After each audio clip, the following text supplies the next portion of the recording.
What up, what up, what up? It's your boy Exmo with another banger. Today, we have my 2-month review on the Neon SRT-4. And in this video, I'll be telling y'all like everything and anything to be like expecting out of your Neon SRT-4. Some of the highs, some of the lows, some of the, I don't know, the in-betweens. And yeah, this video is about to be straight cut, man. I'm not holding anything back, and yeah, we about to get right into it.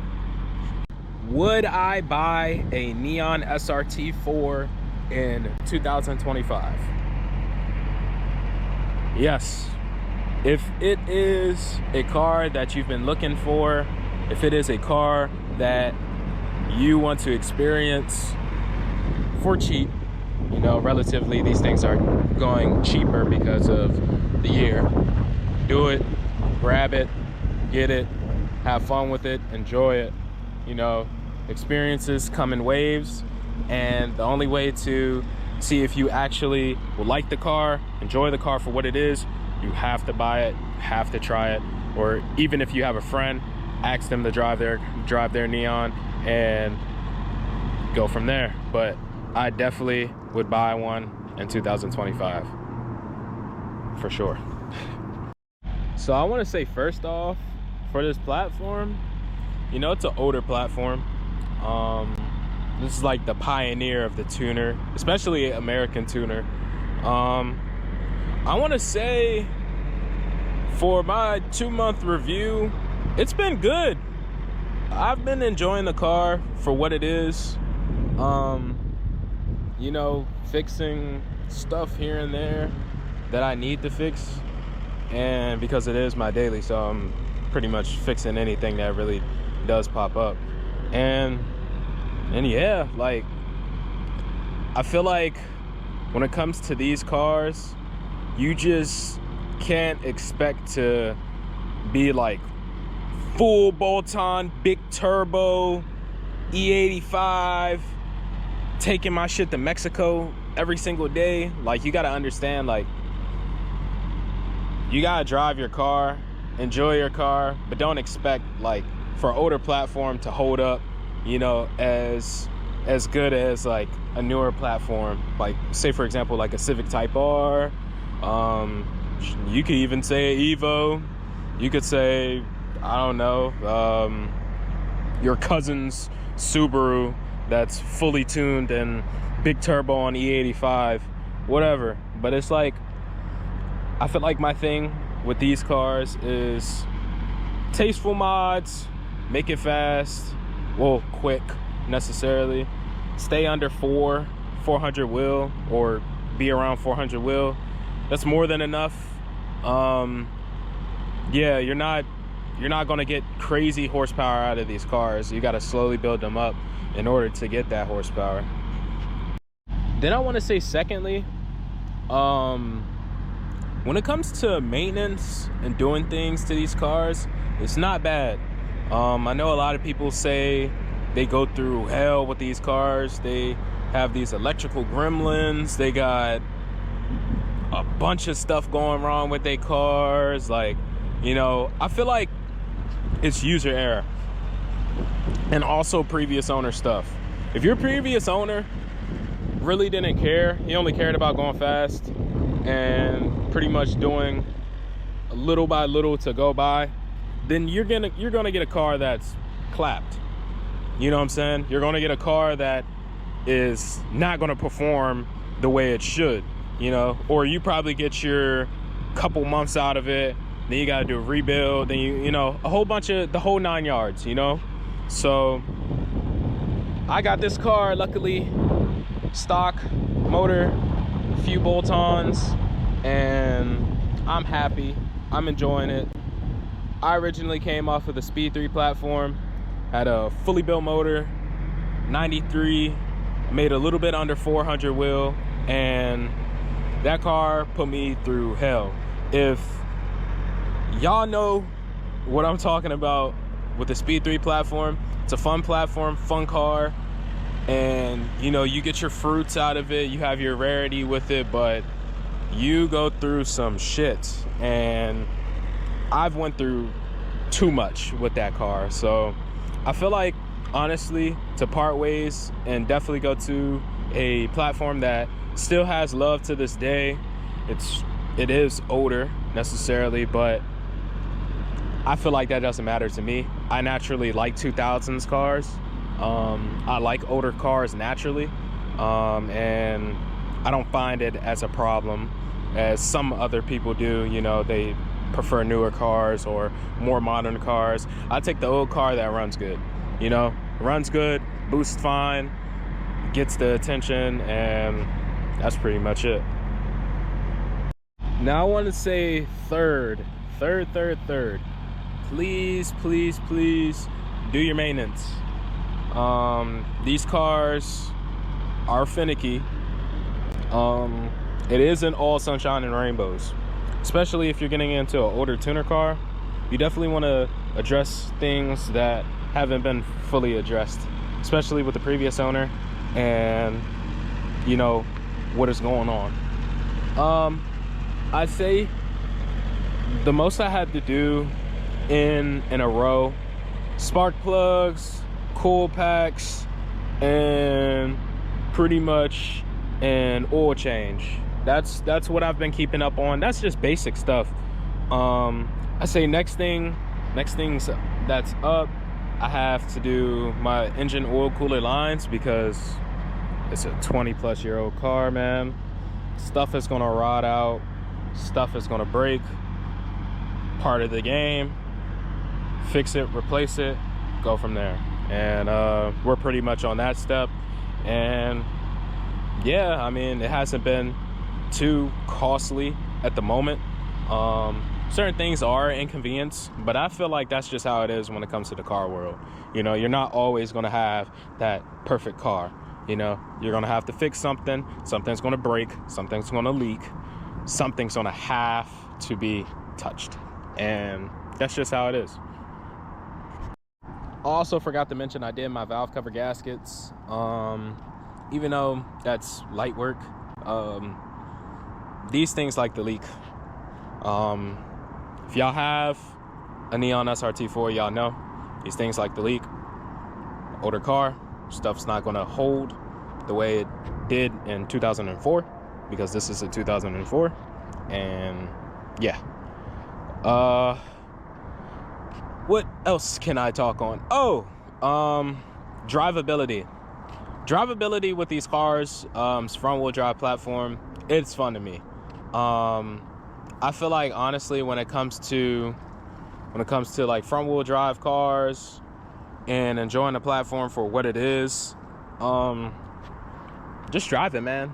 Drive it, hit some back roads, enjoy the car, boost it, punch it, enjoy the car for what it is. Because, I mean, at the end of the day, we're all car enthusiasts. We all love driving. We all love cars. So please be sure to drive your car. Same thing with the Neon SRT-4. Don't be afraid to drive it hard. Don't be afraid to do these things. Hit back roads. Maybe take it for a track day. It's up to you. But make sure you do your maintenance. Don't try to expect this car to be jumping out of the gate and going crazy, and you didn't even do spark plugs. You didn't do coil packs. You didn't change your leaky valve cover. You didn't change your oil cooler lines that are crusty and rusty. You know what I'm saying? Like, there's things that y'all should definitely address. Y'all haven't done a trans flush yet. Y'all haven't, like, some people don't even do oil changes consistently. You know, these are all things that matter. And for a car enthusiast and someone that like wants longevity of your car, please take care of your car. Please. You know, especially with the people who own these.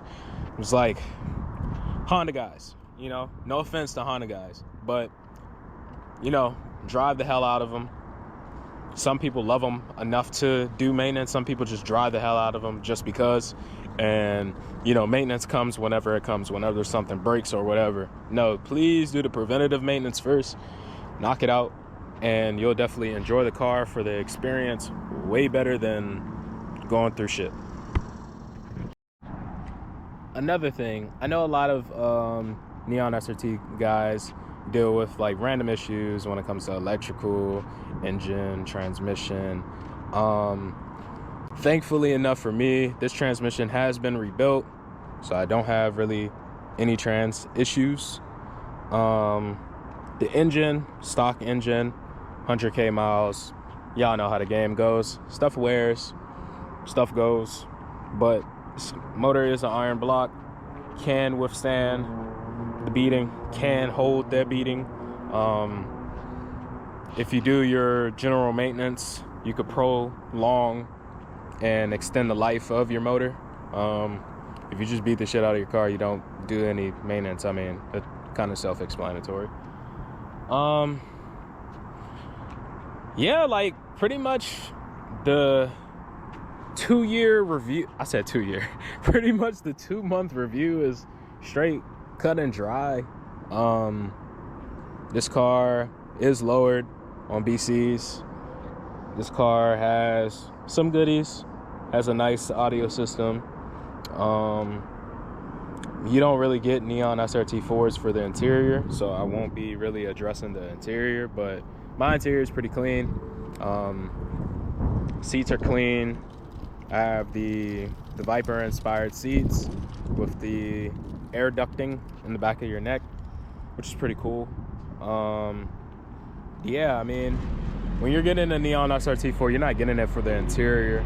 You're not getting it for the amenities that's in the interior. You're getting it for the drivability. You're getting it for the looks. You're getting it for the aura. I mean, it's like, it's not, you can't expect too much out of an older vehicle, and you can't expect too little, if that makes any sense.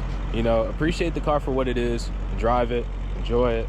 If you feel like it's not a car for you, then get out of the platform. If you feel like this is a car that wants to stick with you forever, stay in the platform, deal with the stuff that you have to deal with, and go from there. I mean, that's just how it is in the car world, especially as being car guys. I'm always going to be honest with y'all. Stuff is hard. I know people go through a lot of things, especially when it comes to their cars, money, finances, etc., etc. Just take your time.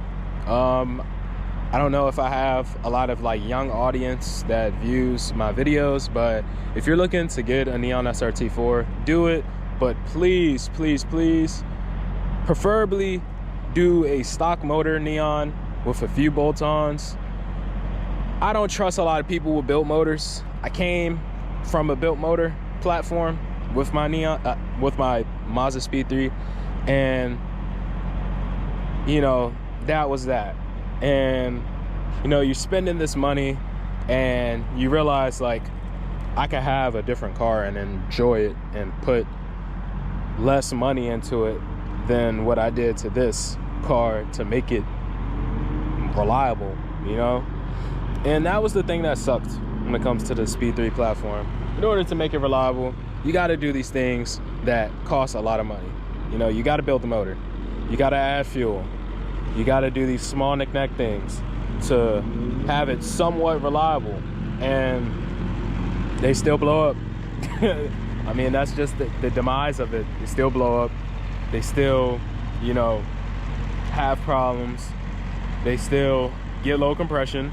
It's just a part of the game. Of course, same platform, kinda.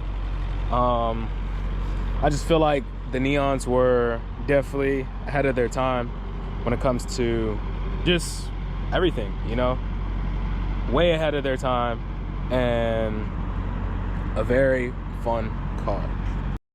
And lastly, to wrap things up, I have been enjoying the Neon so much. I've gotten new friends, extended my portfolio when it comes to like expanding myself to other people, building those connections, getting myself out there, getting out of my comfort zone.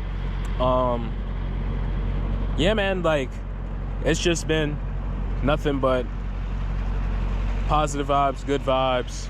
I wouldn't say every day is going to be a good day, but you could definitely make it a good day, or try to at least. Yeah, I've been enjoying this car, and I hope to see it stay on the channel. As y'all guys do know, or will know now, my dream car is an Evo 9, Evo 8, Evo 9, and